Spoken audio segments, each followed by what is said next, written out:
नमस्कार साथियों, आप सभी का स्वागत है नंबर्स एकेडमी के इस डिजिटल प्लेटफॉर्म पर। साथियों, आज से हम एक नई श्रृंखला स्टार्ट कर रहे हैं, करंट अफेयर्स।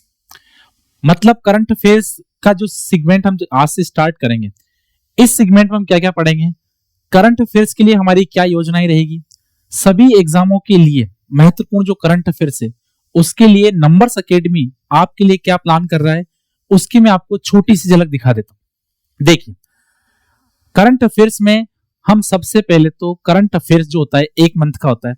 एक मंथ के करंट अफेयर को नंबर्स एकेडमी ने बांटा है 4 हिस्सों में, 4 पार्ट में।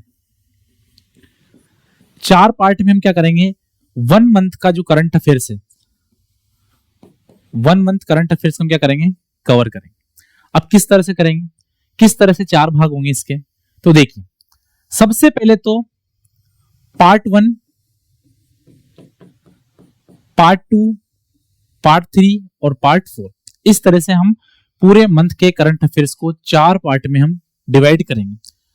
अब 4 पार्ट में डिवाइड करने के बाद हम इसको आगे कैसे बढ़ाएंगे, तो ध्यान रखना, हर पार्ट की आपको मिलेगी एक क्लास। क्या मिलेगी, एक क्लास।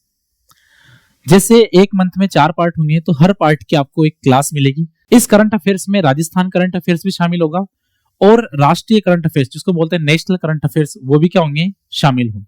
तो सबसे पहली बात तो उसके आपको क्या मिलेगी, क्लास। दूसरा, क्लास की पीपीटी, मतलब आपके रिवीजन के लिए जो हम यहां पर क्लास लेंगे उसकी जो पीपीटी होगी, वह पीपीटी आपको हमारे कहां पर, तो ध्यान रखना, हमारे टेलीग्राम चैनल पे। कहां पर, हमारे टेलीग्राम चैनल है, जिसने भी ज्वाइन नहीं किया इस टेलीग्राम चैनल को ज्वाइन करें। कौन सा है, numbers academy maths with Bharti sir, 2 हमारे चैनल हैं, ठीक है, जहां पर आपको free class notes, e books, exam update, class schedule, या जहां पर जो हम बात कर रहे हैं पीपीटी की, उस पीपीटी को हम क्या करेंगे, तो ध्यान रखना, उस पीपीटी को आपको मिले कहां पर, नंबर्स एकेडमी के टेलीग्राम चैनल। साथ में जो पार्ट 1 है उसकी क्लास हो गई, क्लास की पीपीटी होगी, साथ में 40 एमसीक्यू आपको करंट अफेयर्स के पार्ट 1 के 40 एमसीक्यू कहां मिलेंगे, तो नंबर एकेडमी के ऐप पर। कहां मिलेंगे, नंबर एकेडमी के ऐप पर, ठीक है। तो हर पार्ट में यही रहेगा कि पार्ट की क्लास होगी, क्लास के बाद में उसकी क्लास की पीपीटी टेलीग्राम ग्रुप पे शेयर की जाएगी, साथ में उस क्लास के 40 एमसीक्यू आपको ऐप पर मिलेंगे निशुल्क। क्या मिलेंगे, निशुल्क, आप वहां पर सोल्व कर सकते हो। ये हर पार्ट के साथ होगा। इसका मतलब एक मंथ का जो करंट अफेयर्स रहेगा उसको 4 पार्ट में डिवाइड करेंगे।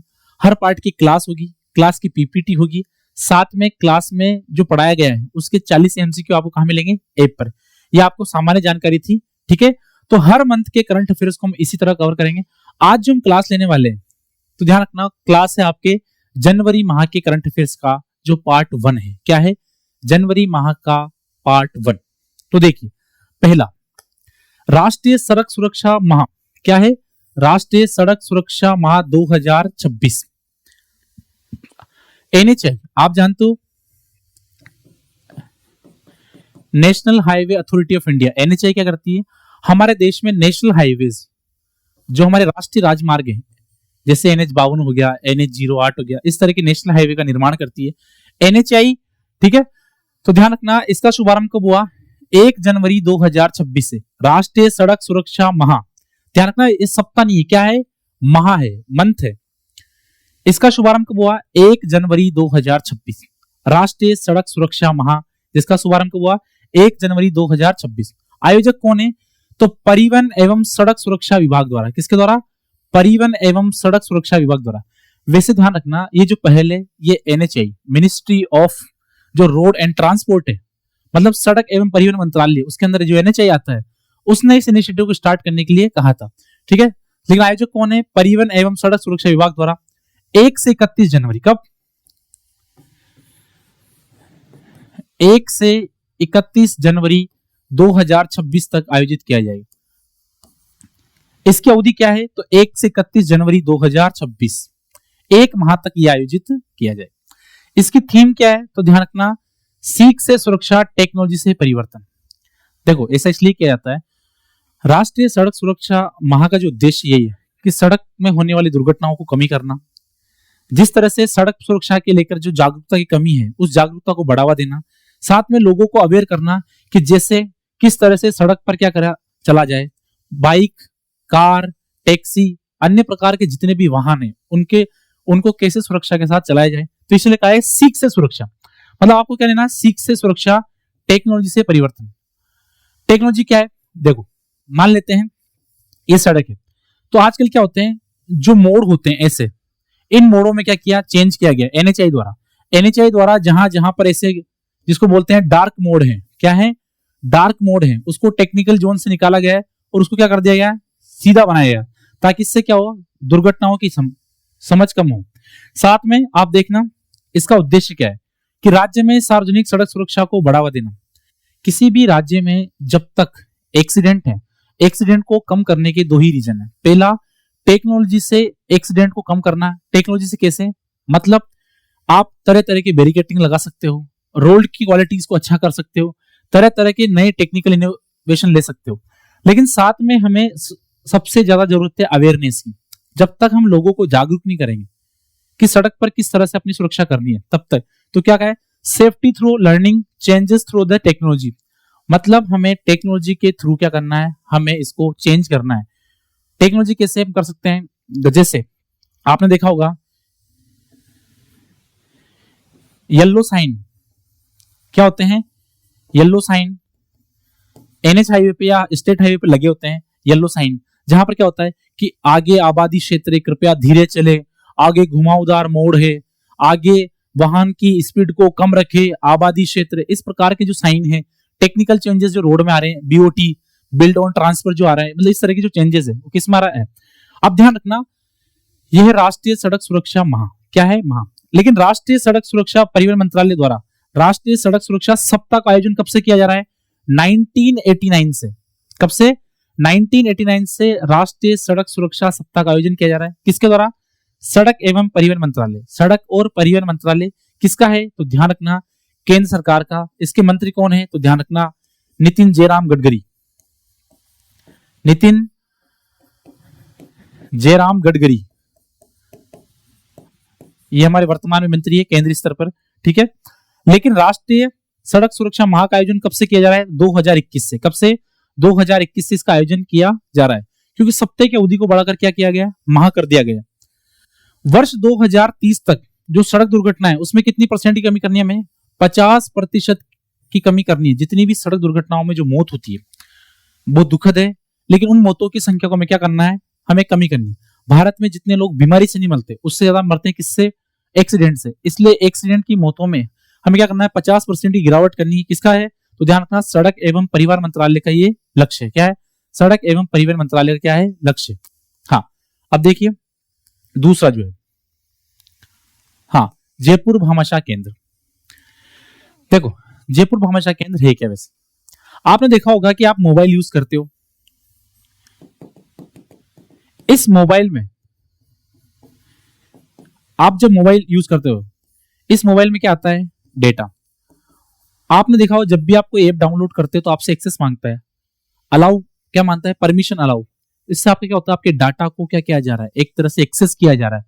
मतलब आपका जो डाटा यूज कर रहे हो उस डाटा को स्टोर करने के लिए ये कंपनी कहा जाती है, डाटा कहा जा रहा है, आउट ऑफ इंडिया जा रहा है या कंपनीज के पास जा रहा है। तो इसी तरह से ध्यान रखना, एक तरह से हम डाटा स्टोर का एक सेंटर बना रहे हैं राजस्थान में, किसमें, जहां पर राजस्थान में डेटा का क्या हो, स्टोर किया जाए यहीं पर। क्यों, क्योंकि कंपनी इस डाटे को लेकर इस तरह से मिस यूज करती है। इसलिए जयपुर भामाशाह केंद्र क्या है, जयपुर भामाशाह केंद्र देश का सबसे बड़ा सरकारी डेटा सेंटर, सरकारी स्वामित्व वाला सबसे बड़ा डेटा कलेक्ट करने का सेंटर कौन सा है, जयपुर भामाशाह केंद्र। यह केंद्र राजस्थान के स्टार्टअप की डेटा सुरक्षा उपलब्ध कराने एवं राष्ट्रीय डेटा नीति के समन्वय के समक्ष है। मतलब सामान्य व्यक्ति हो, समूह हो, स्टार्टअप हो, इन सभी लोगों का जो डेटा है, इस डेटा को क्या करना है, हमें इसको सुरक्षा प्रदान करनी है ताकि इसका स्टोरेज यहीं पर किया जाए। अब भारत में जल्दी ही राष्ट्रीय डेटा नीति आ चुकी है। इसी के साथ राष्ट्रीय डेटा नीति क्या कहती है कि हमें डेटा को स्टोर करना ही, उसी के समन्वय के समरूप बनाए गए हैं। क्या है, डेटा टियर 4 डेटा सेंटर, ठीक है। इसका क्या प्रारूप है, टियर 4 डेटा सेंटर। इसकी जो क्षमता है वो कितनी है, 800 रेक इसकी क्षमता है। क्या है इसकी क्षमता कितनी है, तो ध्यान रखना 800 रेक इसकी क्या है क्षमता, मतलब यहां पर 800 रेक जो क्षमता है इसका डाटा स्टोरेज एक तरह से हम कह सकते हैं, क्या कर सकते हैं, डेटा स्टोरेज इसका इतना ज्यादा है। डेटा सेंटर डायनामिक्स एपीएफसी 2019 पुरस्कार विजेता, ध्यान रखना भामाशाह केंद्र को डेटा सेंटर डायनेमिक्स ये पुरस्कार मिला था कब, 2019 में। कब मिला था, 2019। तो हम जिस डेटा का यूज करते हैं मोबाइल, उस डेटा को क्या कर रहे हैं, हम स्टोर कर रहे हैं, और स्टोर में ध्यान रखना देश का सबसे बड़ा सरकारी स्वामित्व वाला डेटा सेंटर कौन है, जयपुर भामाशाह केंद्र है। टीयर 4 वाला है, इसकी क्षमता कितनी है, तो ध्यान रखना 800 रेक इसकी क्षमता है। ये राजस्थान में क्या कर रहा है, डेटा को क्या कर रहा है, कलेक्ट कर रहा है। क्या कर रहा है, डेटा को कलेक्ट कर रहा है। हाँ, अगला देखना जयपुर डिस्कॉम। आपने देखा होगा कि जयपुर में या अन्य जगहों पर जो हमारी विद्युत है, बिजली है, उसकी सप्लाई के लिए क्या बनाते हैं, डिस्कॉम बने होते हैं। क्या बनाते हैं, डिस्कॉम, जो हमारी इलेक्ट्रिक सप्लाई को क्या करते हैं, मेंटेन करते हैं। उसी की एक न्यूज है कि जो जयपुर डिस्कॉम है ये राज्य का पहला दोषपूर्ण मीटर मुक्त वितरण निगम बन गया है। इसका मतलब क्या है, देखिए ये बिजली का मीटर होता है। अब बिजली के मीटर में क्या होती है, यहां पर रीडिंग आती है। क्या आती है, रीडिंग आती है। या बिजली के मीटर में क्या लगे होते हैं, टूल्स लगे होते हैं, जहां पर आपकी महीने की खपत को क्या किया जाता है, दर्ज किया जाता है। अब मान लेते हैं इसमें कोई डिफेक्ट हो जाए तो आपकी मीटिंग रीडिंग क्या हो जाएगी, गलत हो जाएगी। तो जयपुर डिस्कॉम ने सभी ऐसे मीटरों को चेंज कर दिया है जिसकी मीटिंग रीडिंग खराब होती थी या रीडिंग लेने में दिक्कत होती थी। ऐसे सभी मीटर्स को चेंज कर दिया है, अर्थात जितने भी डिफेक्टिव मीटर्स थे, जो आपके बिजली के जो मीटर लगे होते हैं, राजस्थान का पहला बिना डिफेक्ट वाला निगम बन गया कौन, जयपुर डिस्कॉम। 2 वर्षों में 18 सर्किल, ध्यान रखना जयपुर डिस्कॉम के अंदर कितने आता है, 18 सर्किल आते हैं। 18 सर्किल में 2,78,000 जो खराब मीटर थे, उन खराब मीटर को क्या कर दिया, चेंज कर दिया। जयपुर डिस्कॉम की स्थापना कब हुई, तो ध्यान रखना 19 जुलाई 2020। 19 जुलाई 2020 को जयपुर डिस्कॉम की स्थापना की गई। 18 में से कितने सर्किल, तो ध्यान रखना 13 सर्किलों को दोषपूर्ण मीटर मुक्त का प्रमाण पत्र दिया। मतलब 13 सर्किल ऐसे हैं जिन्होंने 100% जो डिफेक्टिव मीटर्स थे उनको हटा दिया है, और उनको क्या मिल गया है, प्रमाण पत्र मिल गया। क्या मिल गया है, प्रमाण पत्र मिल गया है। ठीक है, अगला जो हम देखते हैं, अगला क्या है, हाँ, निर्यात प्रोत्साहन मिशन। क्या है, एक्सपोर्ट प्रमोशन मिशन। अब ये है क्या, केंद्र सरकार ने 2025-26 के बजट में अनाउंस किया था कि भारत में जो निर्यात होता है, निर्यात का मतलब क्या है, निर्यात का मतलब होता है भारत से कोई सामान कहां पर भेजना, विदेश भेजना। क्या करना, विदेश भेजना, इसको बोलते हैं निर्यात। आयात क्या होता है, उल्टा हो जाता है, मतलब विदेशों से सामान मंगाना। अब सोचो अगर हम निर्यात को बढ़ावा देंगे तो निर्यात से क्या मिलेगी हमें, निर्यात से मिलती है हमें विदेशी पूंजी। क्या मिलेगी, विदेशी पूंजी। घरेलू उद्योग, जो हमारे जितने भी इंडस्ट्रीज है हमारी, घरेलू उद्योग क्या मिलता है, समर्थन मिलता है, नए रोजगार के अवसर पैदा होते हैं, साथ में भारत को विदेशी मुद्रा प्राप्त होती है। तो निर्यात को बढ़ावा देने के लिए क्या आया, निर्यात प्रोत्साहन मिशन। इसकी शुरुआत कब की गई, 12 नवंबर 2025। कब, 12 नवंबर 2025 को। इसी मिशन में एक पहल स्टार्ट की गई, मार्केट एक्सेस सपोर्ट। क्या है, मार्केट एक्सेस सपोर्ट। मान लेते हैं कोई उद्योग है, उस उद्योग में, उस मार्केट में मान लेते हैं वो बनाते हैं चाय के कप, एक एग्जांपल लें, तो चाय के कप का मार्केट कहां है, मार्केट एक्सेस सपोर्ट। अगर हमें चाय का मार्केट पता लग जाए तो हम क्या कर सकते हैं, उनको सपोर्ट दे सकते हैं कि उनको क्या चाहिए, कि भैया उनको अच्छी क्वालिटी की मिट्टी चाहिए ताकि जो चाय के जो कप है अच्छे बने। उन लोगों को फाइनेंशियल सपोर्ट चाहिए, मतलब हमें क्या करना है, मार्केट एक्सेस सपोर्ट करना है। इसका संचालन कौन कर रहा है, तो ध्यान रखना वाणिज्य विभाग, जो कॉमर्स मिनिस्ट्री हमारी, एमएसएमई, ठीक है, माइक्रो स्मॉल मीडियम एंटरप्राइजेस, जो एमएससी मंत्रालय हमारा, और सबसे ज्यादा नाम रखना वित्त मंत्रालय। क्यों, पैसा तो देना पड़ेगा, तो finance department. Very very important 3 department है, वाणिज्य, एमएसएमई और वित्त मंत्रालय। अब इसका उद्देश्य क्या है, भारतीय निर्यात को अंतरराष्ट्रीय बाजार तक पहुंचाना। देखो हम हमारे घरेलू उद्योगों को सपोर्ट करेंगे तो विदेशों में क्या कर सकते हैं, हम आराम से अपने माल को बेच सकते हैं। इससे क्या होगा, जो भारतीय निर्यात है उसकी पहुंच विदेश के अंतरराष्ट्रीय बाजार में होगी। क्या होगी, विदेश के अंतरराष्ट्रीय बाजार। विशेष फोकस क्या है इसमें, जो हमारा एमएसएमई है और पहली बार निर्यात तक प्राथमिकता क्षेत्र, मतलब कोई इंडस्ट्री ऐसी है जो पहली बार निर्यात करने वाली है, और एमएसएमई इनको हमें विशेष सपोर्ट देना है। क्योंकि भारत में ध्यान रखना, भारत में जो इंडस्ट्री है, उद्योग है, उस उद्योग का जो मूल आधार है वो कौन है, एमएसएमई। क्या है, एमएसएमई। भारत में सबसे ज्यादा जो रोजगार देता है उद्योग है, उन उद्योगों में भी कौन है, एमएसएमई। कौन है, एमएसएमई। महत्वपूर्ण प्रावधान क्या है कि जितने भी इसमें कार्यक्रम चलेंगे, market support, market access support में जितने भी प्रोग्राम चलेंगे, उसमें ध्यान रखना जो एमएसएमई होंगे, एमएसएमई की न्यूनतम कितनी, न्यूनतम 35% भागीदारी हुई। जितने भी मार्केट एक्सेस सपोर्ट में जितने भी प्रोग्राम चलेंगे उसमें 35% अनिवार्य रूप से भागीदारी किसकी होगी, एमएसएमई। क्योंकि एमएसएमई क्या करता है, एमएसएमई लार्ज अमाउंट में इंप्लॉयमेंट देता है, नंबर 1। दूसरा, लोगों को रोजगार के साथ साथ देश की जीडीपी में इसका बहुत बड़ा योगदान है। और एमएसएमई क्या करता है, जो रूरल इकोनॉमी है, गांव की जो अर्थव्यवस्था है, उनको भी मजबूती प्रदान करता है। इसकी घोषणा कब की गई थी, तो ध्यान रखना वर्ष 2025-26 के केंद्रीय बजट में भारत सरकार द्वारा निर्यात प्रोत्साहन मिशन, इसके लिए घोषणा की गई थी।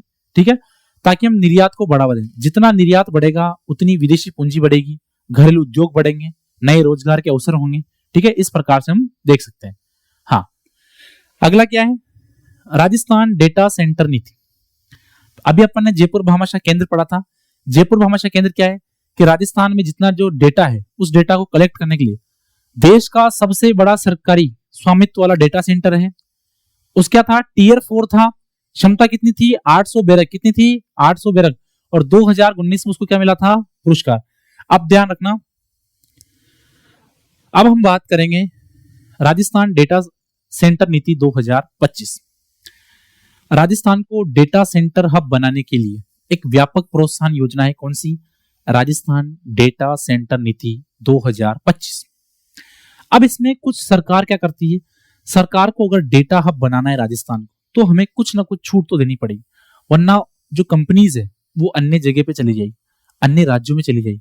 तो इसलिए सरकार ने कुछ प्रोत्साहन के लिए, इंसेंटिव देने के लिए कुछ किया है। क्या है, 10 वर्षों तक 10 से 20 करोड़ वार्षिक एसेट इंसेंटिव। मतलब एसेट का मतलब क्या होता है, परिसंपत्ति। क्या होती है, परिसंपत्ति। मतलब लेते हैं कोई कंपनी है, वो यहां पर प्लांट लगाना चाहती है डेटा का, तो जो उनका एसेट बना है, जहां प्लांट लगा है, उसको 10 वर्षों तक क्या करना है, 10 से 20 करोड़ का हमें वार्षिक क्या देना है, एसेट इंसेंटिव देना है। पहला तो सनराइज इंसेंटिव, मतलब मान लेते हैं ये डेटा सेंटर लग गया, इसने 100 करोड़ रुपए प्लस निवेश का परसेंट कितना, 25। सनराइज इंसेंटिव क्या होता है, सनराइज मतलब इस उद्योग को बढ़ावा देने के लिए हम 100 करोड़ रुपए प्लस जितना उन्होंने निवेश किया उसका 25% हम देंगे। किसमें, सनराइज इंसेंटिव। ब्याज सब्सिडी, इस डेटा सेंटर को लगाने के लिए जो लोन लिया गया उसमें 5 वर्षों तक हमें 5% की क्या देनी है, छूट देनी है। वेरी वेरी इंपॉर्टेंट, 5 वर्षों तक 5% की ब्याज सब्सिडी दी जाएगी। अगला देखना, सबमिशन एंड व्हीकल शुल्क। ठीक है, इस पर 100% की क्या मिलेगी, छूट मिलेगी। विकास शुल्क से छूट, मतलब डेवलपमेंट जो फीस होती है उसमें 10 करोड़ रुपए तक अगर आप हो तो आपको क्या मिलेगी, डेवलपमेंट फीस मतलब विकास शुल्क से क्या मिलेगी, छूट मिलेगी। स्टाम्प ड्यूटी, भूमि रूपांतरण, बिजली शुल्क में छूट। ध्यान रखना, तरह तरह के डेटा सेंटर लगाने के लिए स्टाम्प ड्यूटी है, अन्य प्रकार की क्या आती है, बिजली शुल्क, इसमें क्या मिलेगी, छूट। इस नीति के तहत राजस्थान सरकार 20,000 करोड़ के निवेश को क्या करना चाहती है, आकर्षित करना चाहती है। देखो, जितनी भी विश्व में जितनी कंपनीज है अब डेटा को लेकर क्या कर रही है, प्लानिंग कर रही है। तो हम चाहते हैं राजस्थान में डेटा को लेकर अपने अपने सेंटर बनाएं। उस इन्वेस्टमेंट को अट्रैक्शन करने के लिए हम चाहते हैं कि राजस्थान में अधिक से अधिक डेटा सेंटर वाली कंपनीज आए, ताकि उनको इतना इंसेंटिव देंगे कि वो अन्य राज्य की तुलना में, जैसे गूगल ने अपना जो नया हब है आंध्र प्रदेश में खुला है, दूसरा अन्य कंपनीज कहीं हो जा रही है, तो राजस्थान सरकार भी उस इन्वेस्टमेंट को 20,000 करोड़ के इन्वेस्टमेंट को अट्रैक्ट करने के लिए कि यहां पर आए, इतना इंसेंटिव दे रही है राजस्थान डेटा सेंटर नीति 2025 के माध्यम से। ठीक है, हाँ, अगला देखना क्या है, राष्ट्रमंडल संसदीय सम्मेलन। देखो राष्ट्रमंडल होता क्या है? राष्ट्रमंडल जिसको हम बोलते हैं कॉमनवेल्थ, जितने भी देश ब्रिटेन के क्या थे? उपनिवेश थे। क्या थे? उपनिवेश थे। उन उपनिवेश देशों का एक समूह होता है जिसको बोलते हैं कॉमनवेल्थ या राष्ट्रमंडल। क्या बोलते हैं? कॉमनवेल्थ। भारत भी ब्रिटेन का एक उपनिवेश था, तो भारत भी राष्ट्रमंडल का है। और राष्ट्रमंडल की जो सदस्यता भारत ने कब ली थी? तो ध्यान रखना 16 जुलाई। कब ली थी? 16 जुलाई 1949 को भारत ने क्या ली थी? सदस्यता। समझ गए? राष्ट्रमंडल। अब उन्हीं राष्ट्रमंडल देशों का एक वार्षिक सम्मेलन होता है, जो कौन सा? राष्ट्रमंडल संसदीय सम्मेलन। नाम से पता लग रहा संसदीय। और भारत में जो व्यवस्थाएं पाई जाती है वो कौन सी पाई जाती है? संसदीय व्यवस्था। केंद्र व राज्य दोनों के स्तर पर। संसदीय व्यवस्था का मतलब क्या होता है? जहां पर आपकी कार्यपालिका के दो प्रकार हैं, प्रधानमंत्री और राष्ट्रपति, वास्तविक और नाममात्र। तो उन्हीं राष्ट्रमंडल संसदीय सम्मेलन का कहां पर आयोजन किया गया? तो ध्यान रखना नई दिल्ली में। कहां पर? नई दिल्ली में इसका आयोजन किया गया है। कब से कब तक किया गया है? 14 से लेकर के 16 जनवरी। कब? 14 से लेकर के 16 जनवरी। अब ध्यान रखना ये जो आयोजन है ये कहां पर किया जा रहा है? नई दिल्ली में। लेकिन ध्यान रखना इस सम्मेलन का आयोजन प्रत्येक 2 वर्ष में, वेरी वेरी इंपॉर्टेंट। कब? प्रत्येक 2 वर्ष में। इसका मतलब 2026 में कर लिया तो आप अनुमान लगा सकते हो अगला कब होगा? 2028। और तुम पिछला भी अनुमान लगा सकते हो 2024 में, क्योंकि हर 2 वर्ष में हो रहा है। ध्यान रखना पिछला सम्मेलन कहां हो रहा है? 2024 में। कहां पर हुआ था? कंपाला, युगांडा में। ध्यान रखना अफ्रीका में एक देश है युगांडा, उसकी राजधानी कंपाला, वहां पर इसका आयोजन किया गया था। अब ये राष्ट्रमंडल संसदीय सम्मेलन होता क्या? देखो हमारे जितने भी संसदीय जो मंच होते हैं ना, हमारी जो संसद है उसका अध्यक्ष कौन है? तो संसद में अध्यक्ष होते हैं कौन? लोकसभा में होते हैं लोकसभा अध्यक्ष, और राज्यसभा में होते हैं राज्यसभा के सभापति। तो उन्हीं पीठासीन अधिकारियों का एक सम्मेलन बुलाया गया था। कहां पर? नई दिल्ली में। 14 से लेकर 16 जनवरी तक, हर 2 साल में होता है। और ध्यान रखना नई दिल्ली इसकी दूसरी बार मेजबानी कर रहा है। कब? दूसरी बार मेजबानी कर रहा है। पहली बार कब की थी? 2010 में। लेकिन एक चीज ध्यान रखना कि जो राष्ट्रमंडल है इसकी स्थापना कब हुई थी संसदीय सम्मेलन की? तो 1969 में। कब हुई थी? 1969 में। और भारत में अब तक कितनी बार? 4 बार। अब 4 बार कब को हुआ सर? तो ध्यान रखना अभी हुआ एक तो 2026 में, इसी को कर दो 2010, तो मतलब 4 नंबर 3 नंबर, तो बच गए 2 नंबर और 1 नंबर। 1971 में पहली बार और 1986 में आपका दूसरी। 4 बार हो चुका है। ठीक है। अब ये होता क्या है कॉमनवेल्थ में? बता दिया मैंने आपको। कॉमनवेल्थ उसे कहते हैं जो ब्रिटेन के गुलाम रहे थे, जो उपनिवेश थे, उन देशों के समूह को हम कहते हैं कॉमनवेल्थ। भारत ने इसकी सदस्यता कब ली थी? 16 जुलाई 1949 को, जब संविधान सभा में इसकी लेके। कॉमनवेल्थ के गेम्स भी होते हैं, कॉमनवेल्थ के क्या रहते हैं? अन्य प्रोग्राम होते हैं। और ध्यान रखना कॉमनवेल्थ में जो राजदूत को भेजते हैं ना, उसको राजदूत नहीं बोलते हैं। क्या बोलते हैं? हाई कमिश्नर, उच्चायुक्त। क्या बोलते हैं? उच्चायुक्त। तो ठीक है। लेकिन एक चीज तो भूल ही गया अपना, अरे राजस्थान, ये जो संसदीय मंच है, जो पीठासीन अधिकारी राजस्थान का दौरा करेंगे 17 से 18 जनवरी को। कब करेंगे? 17 से 18 जनवरी को। और राजस्थान में इसका कौन करेगा प्रतिनिधित्व? बताओ। पीठासीन अधिकारी। तो ध्यान रखना राजस्थान के पीठासीन अधिकारी हैं वासुदेव देवनानी। वासुदेव देवनानी 16वीं विधानसभा के अध्यक्ष, ये हमारा प्रतिनिधित्व करेंगे। अगला देखते हैं बेटा, मुख्यमंत्री कन्यादान योजना। हिंदू धर्म में जो 16 संस्कार हैं, उस 16 संस्कारों के बाद में अगर सबसे पवित्र जिसको मानते हैं वो क्या है? कन्यादान। लेकिन क्या होता है कई बार जो शादियां इतनी महंगी हो चुकी है कि जो गरीब आदमी है वो शादी के बारे में सोच नहीं सकता। लेकिन सरकार ने ऐसी जो आर्थिक रूप से कमजोर बालिकाएं हैं उनके लिए क्या करा? मुख्यमंत्री कन्यादान योजना।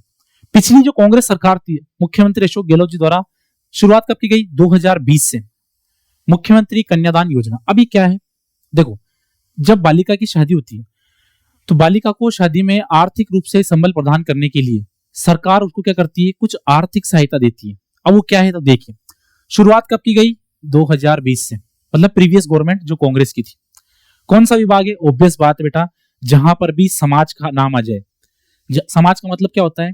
समाज का मतलब होता है महिलाएं, विकलांग, दिव्यांग, अनुसूचित जनजाति, अनुसूचित जाति, आर्थिक रूप से पिछड़े, सामाजिक रूप से पिछड़े, ये सब समाज का हिस्सा बेटा। तो जहां पर क्या आ जाएगी, आपको क्या करना है, सामाजिक न्याय और अधिकारिता विभाग, जैसे छात्रवृत्ति हो गया बेटा, देवनारायण स्कूटी योजना हो गया, इस प्रकार की। तो सामाजिक न्याय एवं अधिकारिता विभाग द्वारा इसको संचालित किया जा रहा है। उद्देश्य क्या है, मैं वही बोल दिया आपसे कि आर्थिक रूप से जो कमजोर परिवार है बेटा, उनकी बेटियों को क्या करना है, जो विवाह होगा उसमें आर्थिक सहायता प्रदान करना है। अब पात्रता देखते हैं, सबसे इंपॉर्टेंट पॉइंट पूछती है पात्रता के बारे में। कन्या की आयु कितना होना चाहिए, 18 वर्ष। क्यों? क्योंकि भारत में शादी की वैधानिक आयु क्या है, बालिका की 18 वर्ष और पुरुष की कितनी है, 21 वर्ष। चलो पहला पॉइंट तो हो गया। एक परिवार में अगर इसका लाभ लेना है तो कितनी बेटियों को मिलेगा, केवल 2 बेटियों। कितना, 2 बेटियों, परिवार की केवल 2 बेटियों। अगर इसको लिए आपको आवेदन करना है तो कुछ नहीं है, आपकी SSO ID है, उसके माध्यम से आप आवेदन कर सकते हैं। लेकिन इसमें परिवर्तन क्या हुआ, फिर योजना तो 2020 की है, अब क्यों पढ़ रहे हैं अपन, तो ध्यान रखना परिवर्तन हुआ है। कैसे? मान लेते हैं किसी बालिका की शादी हुई, तो शादी के 6 माह तक, कितने माह तक, 6 माह के भीतर इसमें आवेदन कर सकती थी और इस योजना का लाभ ले सकती। लेकिन सरकार ने इसको 6 माह नहीं, कितने कर दिया है कि 1 वर्ष तक। मान लेते हैं आपकी शादी हुई है 20 फरवरी 2026 को, तो 20 फरवरी 2027 तक, 1 वर्ष तक आप क्या कर सकते हो, इस योजना में आवेदन कर सकते हो। विवाह तिथि से 1 वर्ष आवेदन का कर दी। अब सहायता राशि किसको मिलेगी, तो ध्यान रखना, मैंने बताया बेटा समाज का हिस्सा कौन है, शेड्यूल कास्ट, शेड्यूल ट्राइब्स और अल्पसंख्यक माइनॉरिटीज। इन परिवारों के BPL परिवार, कौन सा बेटा, बिलो पॉवर्टी लाइन, जो BPL परिवार के लोग हैं इनमें, उनको मिलेगी। लेकिन साथ में अन्य भी पात्र है। अन्य पात्र कौन है, तो ध्यान रखना अन्य पात्र में आ जाती है आपकी ऐसे परिवार जो आर्थिक रूप से क्या कमजोर है, जो किस में आते हैं, BPL में आते हैं, ठीक है। या ऐसी महिलाएं जो आर्थिक रूप से कमजोर है, वो भी किस में आती है, BPL में, जिनके परिवार की जो वार्षिक आय है 2.5 लाख रुपए से कम होना चाहिए। जो SC ST और अल्पसंख्यक की जो बालिकाएं हैं उनको मिलेगा 31,000 रुपए विवाह के अवसर पर, और अन्य पात्र को मिलेगा 21,000, मतलब 10,000 रुपए का अंतर है। भूल भी जाओ तो याद रख लेना, SC ST व अल्पसंख्यक की बालिकाओं को 31,000 और 10,000 माइनस कर दोगे तो ध्यान रखना अन्य पात्र बालिकाओं को। शैक्षिक प्रोत्साहन, मान लेते हैं कोई बच्ची है, अगर वो SC की बच्ची है, उसका विवाह हो रहा है, अगर उस बच्ची ने 10वीं पास कर रखी है तो बेटा सरकार तो शिक्षा को बढ़ावा दे रही है, तो अपन ने कहा है भैया आपको 31,000 तो मिलेंगे ही मिलेंगे, लेकिन आपको 10वीं पास करी है, शिक्षा को और बढ़े, तो इसमें मैं 10,000 और जोड़ दूंगा, मतलब आपको मिलेंगे बेटा 41,000 रुपए। कितने, 31। बालिका ने अगर स्नातक कर रखा है तो इसी 31,000 में मैं कितने जोड़ दूंगा, 20,000 और जोड़ दूंगा, कितने हो जाएंगे, 51,000। हाँ, अब अगला देखना बेटा, Rajasthan Digifest tie global summit. अब डिजीफेस्ट होता क्या है, देखो राजस्थान में क्या हो रहा है आजकल, राजस्थान में जितने भी हमारे स्टार्टअप्स हैं, देखो नया जमाना किसका है, स्टार्टअप्स का। क्योंकि जब तक हम स्टार्टअप्स को बढ़ावा नहीं देंगे, स्टार्टअप क्या करते हैं, स्टार्टअप करते हैं रोजगार, क्या करते हैं, रोजगार, हमारी इकोनॉमिक ग्रोथ को बढ़ावा देते हैं। कैसे, मान लेते कोई स्टार्टअप है, उसने अपना स्टार्टअप स्टार्ट किया, लोगों की हायरिंग करी, तो उससे लोगों को क्या मिला, जॉब मिला। तो उसी लिए ध्यान रखना, Rajasthan Digifest tie global summit 2026, इसका आयोजन किसने किया, सूचना प्रौद्योगिकी एवं संचार विभाग एवं टाई राजस्थान के द्वारा। अब इसका उद्देश्य क्या है, इसका उद्देश्य है कि डिजिटली रूप से हमारे जितने स्टार्टअप इकोसिस्टम है उसको बढ़ावा देना है। कब है, तो 4 से लेकर के 6 जनवरी 2026 को, कहां पर, JECC, ठीक है, JECC सीतापुरा जयपुर में। विशेष तथ्य क्या है, जयपुर पहला गैर मेट्रो शहर जिसने टाई ग्लोबल समिट की मेजबानी की, मतलब पहला जयपुर ऐसा शहर बन गया जिसने टाई की क्या करी है, मेजबानी करी। राजस्थान में डिजिटली सेंटर्स को बढ़ावा देने के लिए, स्टार्टअप को बढ़ावा देने के लिए Rajasthan Digifest tie global summit 2026 का आयोजन सीतापुरा के JECC में जयपुर में किया गया है। कब से, 4 से 6 जनवरी 2026 तक, ठीक है। हाँ, अगला देखना, देखो राजस्थान में डिजिटल क्रांति, बार बार हम राजस्थान में क्या कर रहे हैं, डिजिटली इंफ्रास्ट्रक्चर को बिल्ड करना चाहते हैं या डिजिटल तरीके से राजस्थान को आगे बढ़ाना चाहते हैं और हमें उसमें क्रांति लानी है। वैसे डिजिटल क्रांति लाने का श्रेय देश में किसको जाता है, राजीव गांधी जी को, ठीक है। अगर पूछा जाए तो राजस्थान में डिजिटल क्रांति लानी हमें, तो हमें क्या करना पड़ेगा, आई स्टार्ट। अब आई स्टार्ट क्या है, ठीक है, अब आई स्टार्ट क्या है, तो आई स्टार्ट देखते हैं।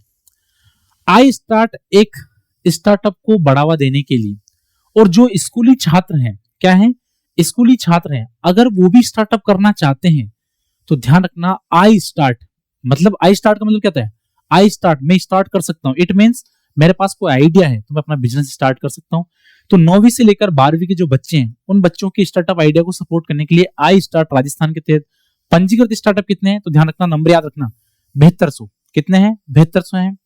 कुल निवेश कितना हुआ इसमें, तो ध्यान रखना 1000 करोड़ का निवेश हुआ है। कितने का, 1000 करोड़ का निवेश किया गया अब तक। और रोजगार सृजन कितने, 42,500। देख लो, एक स्टार्टअप से क्या हो सकता है, रोजगार बन सकता है। तो अगर इतने स्टार्टअप बनेंगे तो धीरे धीरे कितने लोगों को, 42,500 लोगों को अब तक इसमें रोजगार मिल चुका है। और आई स्टार्ट में बता दिया आपको क्या है, स्कूली शिक्षा में स्टार्टअप को बढ़ावा देने के लिए 9वीं से 12वीं के बच्चे के जो आइडियाज होते हैं, उन आइडियाज को फंड किया जाता है। और हमारी ध्यान रखना, जब तक हम शिक्षा को हम रोजगार से नहीं जोड़ेंगे, शिक्षा को हम किससे, रोजगार से, तब तक शिक्षा का जो वास्तविक मूल्य है वो चुका नहीं जा सकता। ठीक है, इसलिए सरकार ने क्या कहा है कि आई स्टार्ट, क्या है, आई स्टार्ट एक पहल है। ठीक है, हाँ देखिए, राजस्थान जीसीसी नीति 2025। राजस्थान में क्या है कि अगर हमें ग्लोबल तरीके से हमें compete करना आईटी में, तो हमें जीसीसी सेंटर क्या करना पड़ेंगे, एक कॉम्बैक्ट सेंटर होते हैं, क्या होते हैं, कॉम्बैक्ट सेंटर, जहां पर आइडियाज को प्रमोट किया जाता है। ग्लोबल जो मंच है, वैश्विक जो मंच है, उसके साथ मंच साझा करके वहां के लोगों से क्या मिला जाता है, आइडिया को एक्सचेंज किया जाता है। क्योंकि ग्लोबल से हमें जो आइडिया मिलेंगे, इससे राजस्थान का क्या होगा, विकास। जैसे मान लेते हैं राजस्थान में मरुस्थलीय प्रदेश है, अब इजराइल के पास मरुस्थल में भी क्या है, खेती करने की टेक्नोलॉजी। सोचो अगर इजराइल इस मंच पे होगा तो हमारे साथ उस टेक्नोलॉजी को शेयर करेगा, तो हमारा राजस्थान का जो मरुस्थलीय क्षेत्र है वहां पर हम क्या कर सकते हैं, विकास कर सकते हैं। तो ऐसे वैश्विक मंचों पर हम बढ़ावा देंगे, इससे क्या हो जाएगा, आइडियाज की वजह से राजस्थान का भी क्या होगा, विकास। इसलिए राजस्थान में 2030 तक 200 जीसीसी स्थापित करने का लक्ष्य रखा है। इससे क्या होगा, तो ध्यान रखना, इससे 1.50 लाख नए रोजगार, मतलब 1.5 लाख नए रोजगार का अवसर पैदा होंगे। क्या होंगे, 1.5 लाख नए रोजगार के अवसर पैदा होंगे। इससे क्या फायदा होगा, तो इससे हमारी जो जीडीपी ग्रोथ है, मतलब ग्रोस डोमेस्टिक प्रोडक्ट, जो जिसको बोलते हैं जीडीपी, इस जीडीपी में भारत के 100 बिलियन जीसीसी बाजार में योगदान प्रदान करना। भारत में, पूरे भारत में जो जीसीसी सेंटर स्थापित है वो 100 बिलियन का है। उसी 100 बिलियन में राजस्थान का भी कुछ हिस्सा होगा। कब, जब हम 200 जीसीसी स्थापित कर देंगे, तो भारत का जो जीडीपी है, किसका, जीसीसी बाजार का, उसमें। अब जीसीसी कहां पर स्थापित होंगे, तो ध्यान रखना, सबसे इंपोर्टेंट क्या आएगा क्वेश्चन, ये जीसीसी हब। तो याद करते हैं अपन, जयपुर, और जयपुर के साथ तो हमेशा कौन रहता है, तो ध्यान रखना, रहता है जोधपुर। और जोधपुर जब आ गया तो हमारा झीलों का शहर क्या आ गया है, उदयपुर। मतलब आपको घूमने जाना है तो जयपुर जाइए, उसके बाद में आप सनराइज देखने के लिए जोधपुर जाइए, और जोधपुर से सीधा कहां जाइए, उदयपुर। तो ध्यान रखना, तीनों को बनाना है हमें जीसीसी सेंटर्स। ठीक है, Jaipur, Jodhpur, Udaipur, very very important exam के लिए। ठीक है, तो ध्यान रखना। अगला देखते हैं हम, क्या है, राजस्थान युवा खेल महोत्सव 2026।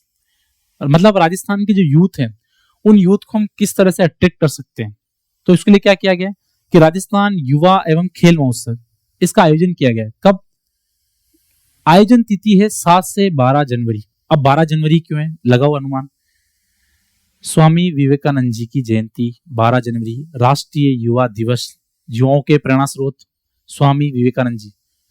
जब जागो तब सवेरा, और अपने लक्ष्य तक क्या करो, जागते रहो। इसीलिए बेटा 12 जनवरी को, इसीलिए सरकार ने इसका आयोजन किया था, इसलिए 12 जनवरी को स्मरण। कहां पर किया गया था, तो ध्यान रखना, एसएमएस स्टेडियम जयपुर। ठीक है, कहां पर, एसएमएस स्टेडियम जयपुर में। इसमें क्या किया, इसमें तरह तरह के विभिन्न कार्यक्रमों का आयोजन किया था। उसमें प्रथम पुरस्कार 50,000 रुपए, द्वितीय पुरस्कार 25,000 रुपए, और तृतीय पुरस्कार 10,000 रुपए। कभी कभी पुरस्कार राशि भी एग्जाम में पूछ ली जाती है।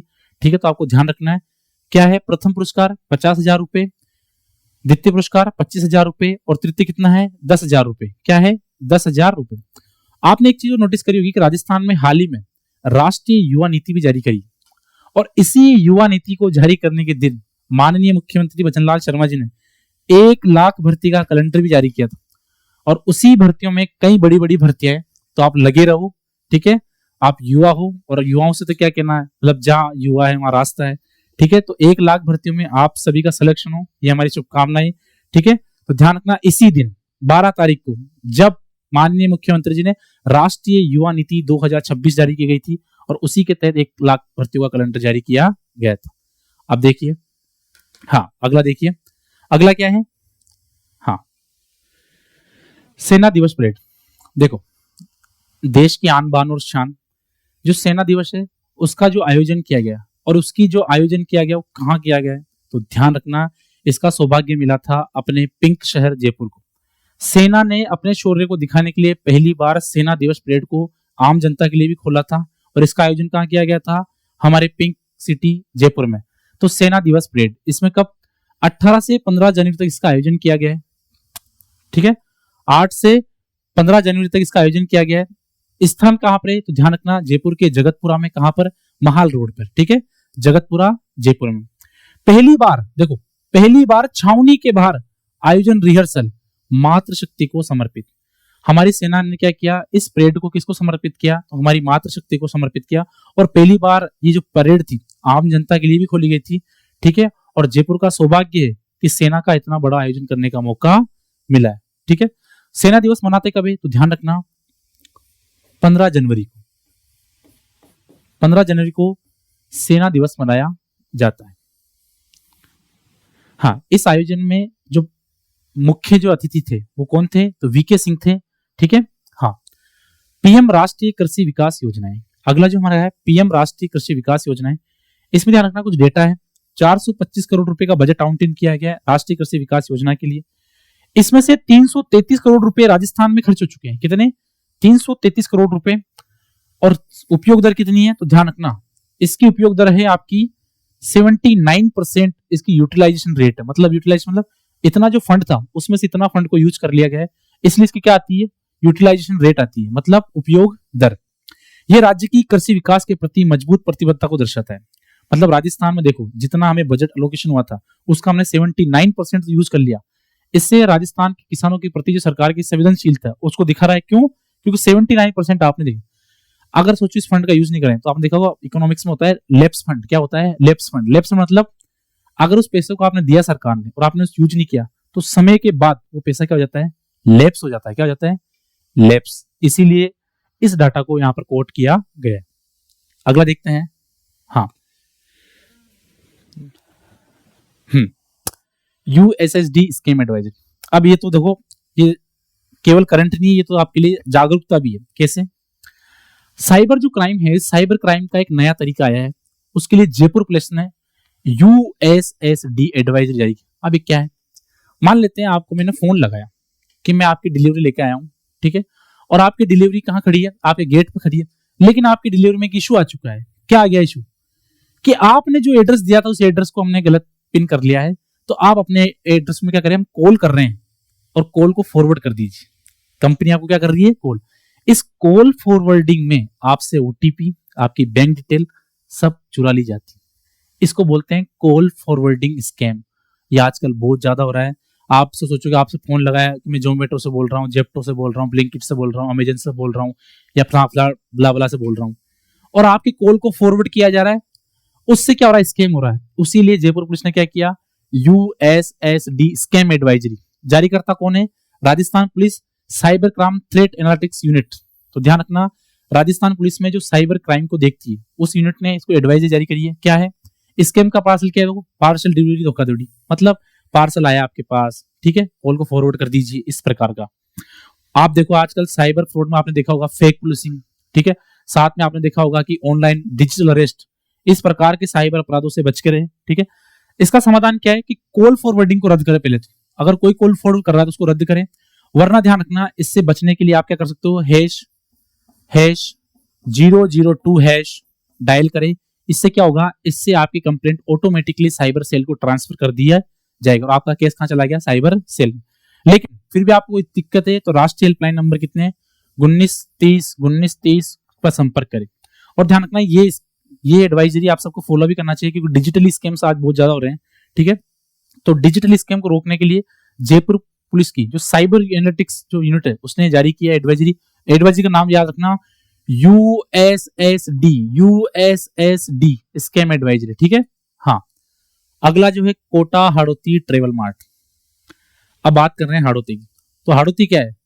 हाड़ौती में आते हैं 4 जिले, कोटा, बारा, बूंदी और झालावाड़। ये हमारी हाड़ौती। अब इसी हाड़ौती में क्या हो रहा है? Kota travel mart. अभी है क्या? देखो कोटा में क्या है, पर्यटन की अपार संभावना है। चंबल रिवर फ्रंट बना है, हैंगिंग ब्रिज है, और ध्यान रखना बच्चों के लिए एजुकेशन का सबसे बड़ा सेंटर कहाँ है? कोटा ही था। और कोटा में ध्यान रखना क्या है? भारत की पहली ट्रैफिक फ्री सिटी। तो अगर कोटा के में हमें टूरिज्म को अट्रैक्ट करना है तो उसी के लिए क्या किया गया? कोटा हाड़ौती ट्रेवल मार्ट का आयोजन। कहां पर? कोटा में। किसके द्वारा? माननीय लोकसभा अध्यक्ष ओम बिरला जी द्वारा। इस दिन उन्होंने एक पुस्तक का विमोचन किया, मैजिकल हाड़ौती। क्या है? Very very important. आजकल बुक्स का तो मतलब पूछो ही मत, ठीक है। मैजिकल हाड़ौती बुक्स का विमोचन किया है। कहां पर स्थल पर? चंबल रिवर फ्रंट, शौर्य घाट पर। चंबल रिवर फ्रंट कहां पर है? कोटा में। उसी में एक शौर्य घाट है, वहां पर इसका आयोजन किया गया। आयोजक कौन है? तो पर्यटन विभाग एवं होटल फेडरेशन। अब होटल फेडरेशन में ध्यान रखना कोटा यूनिट, कोटा यूनिट। अब कोटा में पर्यटन की संभावना बहुत सारी, मुकुंदरा हिल्स है, ठीक है, आपका केएसटी है, इस प्रकार के। तो हमारी ज्योग्राफी भी साथ में चल रही है यहाँ पर। हाड़ौती किसको बोलते हैं? कोटा, बारा, बूंदी, झालावाड़। कोटा में क्या क्या है तो बता दें, चंबल रिवर फ्रंट है, हैंगिंग ब्रिज है, ठीक है। हाँ, अभी क्या बना वहां पर? अभी ध्यान रखना, पहला क्या है? भारत का पहला शहर है कोटा, नो ट्रैफिक लाइट, ठीक है। हाँ, इस प्रकार से Kota travel Hadoti travel mart का अपन यहाँ पर पढ़ चुके हैं। अगला है माँ योजना, अंतरराज्यीय पोर्टेबिलिटी। बेटा ये माँ योजना क्या है आप सब जानते हो, अगर मैं नहीं बताऊं तो भी। कैसे? कांग्रेस सरकार ने जब लोगों के फ्री इलाज के लिए स्कीम लाई थी, क्या? चिरंजीवी योजना। सुन रखा? चिरंजीवी योजना का नाम चेंज किया गया था बाद में, ठीक है। आयुष्मान भारत, आयुष्मान राजस्थान योजना, अब उसका नाम कर दिया बेटा माँ योजना। क्या कर दिया? माँ योजना। अब अंतरराज्यीय पोर्टेबिलिटी क्या है? मान लेते बेटा राजस्थान में, आप राजस्थान के नागरिक हो, लेकिन काम करने के लिए आप चले गए बंबई। कहां चले गए? बंबई। अब राजस्थान सरकार ने क्या कह रखा है कि भाई निःशुल्क इलाज होगा, लेकिन आप तो रहते हो बंबई में, तो बंबई के किसी हॉस्पिटल में अपना इलाज करा लो। जो खर्चा होगा वो कौन देगी? राज्य सरकार। कौन देगी? राज्य सरकार। अंतरराज्यीय मतलब राजस्थान से महाराष्ट्र या राजस्थान से यूपी, इस प्रकार, मतलब अंतरराज्यीय पोर्टेबिलिटी को हमने क्या करा इसमें। कब से? 19 दिसंबर 2025 से देश में 30,000 हॉस्पिटल इसके साथ जुड़े हैं। लाभार्थी परिवार कितने होंगे? तो 1,36,00,000 लाभार्थी परिवार होंगे। उपचार पैकेज कितना है? 2200। 2 वर्षों में उपलब्धि 7100 करोड़ रुपए खर्च हो चुके हैं। इलाज किए गए मरीज कितने हैं? 37 लाख मरीजों का इसमें इलाज किया गया है। बहुत बड़ी संख्या है, लेकिन ध्यान रखना ये सुविधाएं कहां नहीं मिलेगी? तमिलनाडु और कर्नाटक इस योजना में शामिल नहीं है, इस कवरेज में शामिल नहीं है। अंतरराज्यीय पोर्टेबिलिटी देख लिया। हाँ, मतलब अगर कोई आदमी राजस्थान में, मान लेते कोई बिहार का आदमी है या यूपी का आदमी है या बंबई का आदमी है, अगर वो यहाँ रह रहा है तो वो बिहार का आदमी राजस्थान के अस्पताल में क्या कर सकता है? इलाज करा सकता है। अंतरराज्यीय पोर्टेबिलिटी। इस प्रकार ये माँ योजना के बारे में हमने देख लिया। हाँ, अगला जो हमारा है क्या है? My career advisor app. अब बेटा ये स्टूडेंट के लिए बहुत जरूरी है जानना, ये बहुत आपके लिए बहुत महत्वपूर्ण जानकारी। एक बच्चा 12वीं पास करता है, उसके पास में करियर ऑप्शन करने के लिए बहुत सारे ऑप्शंस होते हैं, लेकिन बेटा कंफ्यूज भी बहुत होता है। जितने ऑप्शन होंगे उतना कंफ्यूजन होगा कि मैं करूँ क्या। तो सरकार ने इसके लिए एक सोल्यूशन निकाला बेटा। क्या है? My career advisor app. मतलब गूगल के प्ले स्टोर पर एक ऐप है माई करियर एडवाइजर ऐप। अब इसमें आपसे क्या लिया? एक एआई बेस्ड प्लेटफॉर्म है। आपने अपनी रुचि भरी, उसमें एक टेस्ट होगा आपका, उस टेस्ट में आपने अपने बोला कि मुझे ये पसंद है, मुझे ये पसंद है, मुझे वो, आपका एक टेस्ट होगा। उस टेस्ट के एनालिसिस पर आपके लिए करियर ऑप्शन आ जाएंगे। मान लेते किसी को सिंगिंग अच्छी लगती है, किसी को कुकिंग अच्छी लगती है, किसी को अन्य जोन में जाना है, तो यहाँ पर क्या होगा? एक प्लेटफॉर्म है किसका? ये एंड्रॉइड आईओएस दोनों पर है। लक्षित वर्ग कौन है बेटा? 9 से 12वीं के छात्र, शिक्षक और अभिभावक। मतलब छात्रों के लिए तो है ही, साथ में शिक्षक के सामने भी चुनौतियां हैं कि बच्चे को बताए क्या हो कि कौन सा करियर ऑप्शन चुने। और अभिभावक के सामने तो सबसे बड़ी समस्या है, बच्चा डॉक्टर बनना चाहता है, बच्चा इंजीनियर बनना चाहता है, बच्चा सिंगर बनना चाहता है, बच्चा एक्टर बनना चाहता है, बच्चा डिजाइनर बनना चाहता है, ठीक है। उद्देश्य क्या है? डिग्री रहित करियर विकल्पों की जानकारी। मतलब ऐसे करियर विकल्प जहां पर डिग्री की आवश्यकता ना हो, तो डिग्री रहित। अब इसमें क्या होगा बेटा, आपका एप्टीट्यूड, इंटरेस्ट और वैल्यूज, इन तीनों को शामिल किया जाता है एक टेस्ट में। एप्टीट्यूड, इंटरेस्ट और वैल्यूज, इन तीनों को शामिल किया जाता है। किसने बनाए? तो शिक्षा विभाग, एनसीईआरटी, पैसिव और बागवानी फाउंडेशन, इन तीनों की पहल है। इसमें आप ऐप है, ऐप में टेस्ट होगा, एआई बेस्ड टेस्ट होगा, उसके आधार पर आपके इंटरेस्ट पता लग जाएंगे। तो नाम से पता लग रहा है माई करियर एडवाइजर ऐप, लेकिन सबसे इंपॉर्टेंट चीज क्या ध्यान देने की, किसने साझेदारी करी? शिक्षा विभाग, एनसीईआरटी, बागवानी फाउंडेशन, इन तीनों का क्या है? संयुक्त पहल है। क्या है? संयुक्त पहल। अगला देखिए, राजस्थान में एआई और डिजिटल क्रांति। अब एक चीज बताइए मुझे, हमें एआई, आर्टिफिशियल इंटेलिजेंस पर राजस्थान में काम करना है और डिजिटल रिवॉल्यूशन लेकर आनी है, तो हमें क्या चाहिए? हमारे पास कोई डाटा होना चाहिए। अब देखिए, राजस्थान में मोबाइल उपभोग करता है 6 करोड़ 50 लाख, 6 करोड़ 50 लाख मोबाइल उपभोग करता है। मासिक यूपीआई लेन देन कितना हो रहा हमारा? तो ध्यान रखना, 2.81 लाख करोड़ रुपए, 2.81 लाख करोड़ रुपए का। ग्लोबल एआई इंडेक्स भारत में, भारत कितने में? भारत टॉप 3 में। ठीक है, ध्यान रखना, ये जो मासिक यूपीआई लेन देन है ये भारत का है। हाँ, मासिक यूपीआई लेन देन के साथ साथ में global AI index, very very important, global AI index में भारत किसमें? भारत टॉप 3 देशों में। और इसीलिए हम एआई पर बहुत सारी संभावनाएं भारत में है। इसलिए कहते हैं ना कि AI without India is not AI. ठीक है, हाँ। प्रमुख लॉन्चिंग क्या क्या है? तो राजस्थान एआई एमएल नीति 2026 लॉन्च की गई। राष्ट्रीय एआई साक्षरता कार्यक्रम, मतलब हमें एआई के लिए लोगों को साक्षर करना है, जिसे डिजिटल साक्षरता आया था पहले। एवीजीसी एक्सआर पोर्टल या राजस्थान का एआई पोर्टल, इस प्रकार के कुछ इनिशिएटिव यहाँ पर लॉन्च किए गए हैं। अब इसमें क्या है, एआई एमएल जो एमयू है वो किस किस के बदले हुए? तो गूगल, आईआईटी दिल्ली, बागवानी फाउंडेशन और एनएलयू जोधपुर। एनएलयू क्या है? तो नेशनल लॉ यूनिवर्सिटी जोधपुर है, बागवानी फाउंडेशन है, आईआईटी दिल्ली है, गूगल है। इन चारों ने आपस में एमओयू, मेमोरेंडम ऑफ अंडरस्टैंडिंग, जिसको हम बोलते हैं, एमओयू साइन किया गया है। ठीक है, किसके लिए? एआई के लिए, ताकि एआई पे क्या कर सकते हैं? नए नए तरीके के हम इन्वेंशन कर सकते हैं। क्योंकि राजस्थान में मोबाइल उपभोगकर्ताओं की संख्या कितनी है? 6 करोड़ 50 लाख। तो हम डिजिटल क्रांति को क्या कर सकते हैं? एक तरह से बढ़ावा दे सकते हैं। इसलिए राजस्थान में एआई और डिजिटल क्रांति के लिए सरकार की इस प्रकार की पहल है। अगला देखना, राजस्थान सशक्त भविष्य की ओर। अब इसमें कुछ न्यूज है तो देखेंगे अपन। सबसे पहले देखेंगे हम रक्षा के बारे में। सबसे जो इंपॉर्टेंट चीज है वो है रक्षा। अब रक्षा में भी क्या है? तो भारत का जो रक्षा उत्पादन है वो है 1.51 लाख करोड़। लेकिन इसमें ये इंपॉर्टेंट नहीं है। इंपॉर्टेंट क्या है कि भारत का जो रक्षा निर्यात है वो क्या है? 23,622 करोड़, अब तक का सबसे ज्यादा निर्यात। पहले हम क्या कर रहे थे?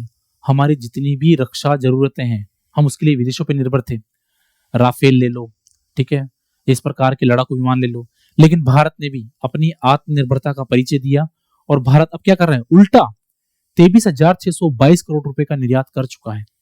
तो ये हमारे लिए बहुत अच्छी उपलब्धि है रक्षा के क्षेत्र में। ठीक है, कुछ थोड़े से फैक्ट हैं। क्या है कि भूतपूर्व सैनिकों के मानदेय में कितनी परसेंट? 10% की वृद्धि की गई। ठीक है, द्वितीय विश्व युद्ध में जो सैनिक थे उनकी पेंशनों में भी क्या करी? 15,000 रुपए। शहीदों के सम्मान में 43 स्कूल के नाम बदले। ये कुछ फैक्ट है, ये जनरल फैक्ट, ध्यान रखना। हाँ, लेकिन अगला देखना कि 29वां राष्ट्रीय युवा महोत्सव कहां पर आयोजित किया गया? ठीक है, 29वां राष्ट्रीय महोत्सव। हर्षित शर्मा को इसमें क्या मिला? प्रथम पुरस्कार मिला। और राजस्थान युवा आइकन अवार्ड किसको मिला? हर्षित शर्मा को। और राजस्थान युवा आइकन अवार्ड के लिए कितने मिलते हैं? 1 लाख रुपए। किसके? 1 लाख रुपए। ठीक है, हाँ, राजस्थान युवा आइकन अवार्ड 1 लाख रुपए। हर्षित शर्मा क्या थे? प्रथम पुरस्कार विजेता था। किसमें? 29वें राष्ट्रीय युवा महोत्सव में। ऊंट महोत्सव कहां पर आयोजित किया गया? बीकानेर में, 9 से लेकर के 11 जनवरी तक। ऊंट महोत्सव, वेरी वेरी इंपॉर्टेंट, ये क्वेश्चन तो आता ही आता है, जानना वेरी वेरी इंपॉर्टेंट। ऊंट महोत्सव का आयोजन कहां किया गया है? बीकानेर में, 9 से 11 जनवरी तक। 78वां सेना दिवस कहां पर के मनाया गया था? तो मैंने अभी बताया था आपको, हमारे जयपुर में 15 जनवरी को सेना दिवस मनाया जाता है। और ध्यान रखना, सेना की जो परेड थी पहली बार क्या करी? आम जनता के लिए छावनी के बाहर खोली गई और मातृशक्ति को क्या था? ये था। लेकिन यहाँ पर बात कर रहे हैं हम 78वां सेना दिवस भवानी निकेतन। जो ये क्या है? तो भवानी निकेतन जयपुर में सेना के शौर्य की एक प्रदर्शनी आयोजित की गई थी। ठीक है, उस प्रदर्शन को देखने के लिए आम जनता को बुलाया गया था। तो इसीलिए ध्यान रखना 78वां सेना दिवस की जो प्रदर्शनी है वो कहां पर आयोजित की गई थी? भवानी निकेतन जयपुर में। एक धार्मिक कार्यक्रम है 1008 कुंडलीय हनुमान महायज्ञ। इसमें ध्यान रखना माननीय मुख्यमंत्री भजनलाल शर्मा जी इसमें सम्मिलित हुए थे। ठीक है, कहां पर? नींदड़ जयपुर में। कहां पर? नींदड़ जयपुर में। अमृत महोत्सव, आप सबको पता है अमृतों के लिए कौन सा जिला फेमस है, और अमृतों के लिए वन डिस्ट्रिक्ट वन प्रोडक्ट में किसका आता है? सवाई माधोपुर।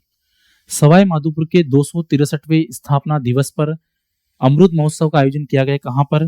ध्यान रखना 18 से 19 जनवरी 2026 को। कहां पर? सवाई माधोपुर में। सम्मेलन का उद्घाटन किसने किया? तो मैं आपको बता देता हूं, लोकसभा अध्यक्ष ओम बिरला और राजस्थान के कृषि मंत्री माननीय केवरीलाल जी। ठीक है, अमृतों में क्या है? 750 करोड़ का रेवेन्यू आता है सवाई माधोपुर में, और सर्वाधिक उत्पादन भी हमारे सवाई माधोपुर में ही होता है। ठीक है, हाँ। अगला देखना, ऊर्जा एवं कृषि विकास, पीएम कुसुम, प्रधानमंत्री कुसुम, क्या है ये? तो ध्यान रखना है सोलर की, क्या है? सोलर के संबंध में है। मार्च 2026 तक 3000 मेगावाट का लक्ष्य रखा था हमने, किसमें? पीएम कुसुम योजना में है। और 2700 मेगावाट हमने प्राप्त कर लिया। हमारा उपलब्धि है कि 3000 मेगावाट के लक्ष्य में हम 2700 मेगावाट का टारगेट प्राप्त कर चुके हैं। ये बहुत बड़ी उपलब्धि हमारे लिए। ठीक है, क्यों? पीएम कुसुम है क्या? एक तरह के सौर संयंत्र है। क्या है? सौर संयंत्र है। सौर ऊर्जा को बढ़ावा दिया जा रहा है। राष्ट्रीय उपलब्धि क्या है इसमें? कि कंपोनेंट ए में हम क्या कर चुके हैं? 5250 मेगावाट का उत्पादन हो चुका है, जो भारत में राजस्थान पहले नंबर पे। किसमें? कंपोनेंट ए में। कंपोनेंट सी में 5367 मेगावाट का उत्पादन कर लिया, और भारत राजस्थान कितने पे? तो दूसरे नंबर पे। किस नंबर पे? 2। ऐसे कैसे याद रखोगे? ए में हम नंबर 1 है और सी में हम नंबर 2। ठीक, कंपोनेंट ए और कंपोनेंट सी में। कनेक्शन वृद्धि क्या है? तो ध्यान रखना, मानसिक रूप से हम सौर कनेक्शन दे रहे हैं 35,000, और कृषि कनेक्शन, मासिक सौर कनेक्शन दे रहे हैं 35,000, और कृषि कनेक्शन दे रहे हैं 70,381। और ध्यान रखना, मैं एक एडिशनल इन्फॉर्मेशन बताता हूँ, राजस्थान के 22 जिलों में अब दिन में भी बिजली आ रही है। किसके लिए? कृषि के लिए। किसके लिए? कृषि के लिए। ये ध्यान रखना। पीएम कुसुम क्या है? तो एक सौर संयंत्र है, जहां पर जितने भी कृषि संयंत्र होंगे उसमें किससे चलेगा? वो सौर ऊर्जा से। किसमें? सौर ऊर्जा से चलेगा। इस प्रकार की ये उपलब्धि है। आरपी है, राजस्थान पुलिस अकादमी। क्या है? राजस्थान पुलिस अकादमी, जहां पर क्या होता है? पुलिस कर्मियों का प्रशिक्षण होता है। सीबीसी मतलब सीबीसी द्वारा उत्कृष्ट संस्था का, राजस्थान पुलिस अकादमी ने अपने प्रशिक्षण मानकों को इतना उच्च स्तरीय बना लिया है कि उसको क्या मिला है? उत्कृष्टता का एक प्रमाण पत्र मिला है उत्कृष्ट संस्था के रूप में। नए उपकरण, राजस्थान पुलिस अकादमी ने क्या किया? नए उपकरण, E0FIR एक नया इनिशिएटिव है। ई विजिटर पोर्टल, ये भी एक नया इनिशिएटिव है। और पुलिस के आधुनिकीकरण कोष के लिए 200 करोड़ रुपए की व्यवस्था की गई है। आरपी है, राजस्थान पुलिस अकादमी। क्या है? वेरी वेरी इंपॉर्टेंट, E0FIR और ई विजिटर पोर्टल। ई विजिटर पोर्टल मतलब, मान लेते हैं आपकी कोई ट्रेनिंग का आदमी है, आपके भाई बहन ट्रेनिंग कर रहे हैं, आप मिलने आए हो, तो आप कुछ नहीं करना। ई विजिटर पोर्टल आपको इलेक्ट्रॉनिक रूप से क्या मिल जाएगा? विजिटर पास मिल जाएगा। ठीक है। E0FIR क्या है? इलेक्ट्रॉनिक रूप से 0FIR, मतलब आप FIR के बारे में जानकारी प्राप्त कर सकते हो। पुलिस आधुनिकीकरण कोष के लिए 200,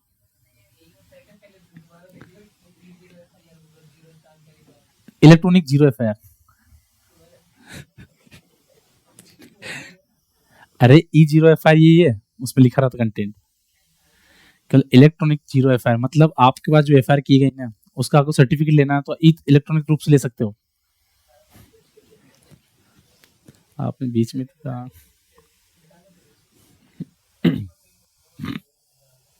हाँ, शुरू से कर दो इसको, शुरू से करो ना इसको। हाँ, तो देखिए, आरपी है, राजस्थान पुलिस अकादमी। राजस्थान में पुलिस कर्मियों के प्रशिक्षण के लिए एक सर्वोच्च संस्था है। कहां पर है? जयपुर में स्थित है। इसको क्या मिला है? तो ध्यान रखना, सीबीसी द्वारा इसको उत्कृष्ट संस्था, मतलब प्रशिक्षण के क्षेत्रों में ऐसे मानकों को स्थापित किया है, इसलिए इसको उत्कृष्ट संस्था का दर्जा मिला है। इसके कुछ इनिशिएटिव्स हैं, क्या है? E0FIR है, ई विजिटर पोर्टल है, साथ में पुलिस के मॉडर्नाइजेशन के लिए एक फंड बनाया जिसको बोलते हैं पुलिस आधुनिकीकरण कोष। कितने का? तो ध्यान रखना, 200 करोड़ का। कितने करोड़ का? 200 करोड़ का। तो ये अपन ने करंट को देख लिया। अब इसी करंट के साथ आपने सपनों को पूरा करने के लिए आप देखिए, नंबर्स अकेडमी आप सबके लिए गणतंत्र दिवस के विशेष मौके पर आपके लिए कुछ छूट लेकर आया। वैसे इसको मैं छूट नहीं बोलूंगा, क्योंकि शिक्षा में इस तरह का शब्द को यूज करना वैसे भी शिक्षा का अपमान है, लेकिन एक तरह से हम किफायती शिक्षा की ओर हमारा एक कदम है। उसमें देखिए, RSSB LDC एग्जाम 2026 के लिए नंबर्स अकेडमी आपके सामने एक ऑफर लेकर आया। क्या है? Course plus test series plus maths book, इस प्रकार का कॉम्बो ऑफर है। ये सारी डिटेल यहाँ पर दे रखी है, फुल कोर्स की भी, मैथ्स स्पेशल की, साइंस स्पेशल की, इंग्लिश स्पेशल की, टेस्ट। नंबर्स अकेडमी इसको छूट नहीं बोलेगी। नंबर्स अकेडमी एक तरह से किफायती अफोर्डेबल एजुकेशन की और एक इनिशिएटिव बोलेगी इसको। ठीक है, 21 जनवरी से लेकर 27 जनवरी तक ये ऑफर वैलिड है। ठीक है, मतलब गणतंत्र दिवस की शुभकामनाओं के साथ हम आपको देते हैं, साथ में गणतंत्र दिवस पर इस ऑफर का लाभ उठाइए। जो भाई बहन आपकी एलडीसी की तैयारी कर रहे हैं, एक बार नंबर अकेडमी के साथ जुड़े और अपने साथ इस लक्ष्य को पाए। बहुत बहुत धन्यवाद, मिलते हैं जल्दी।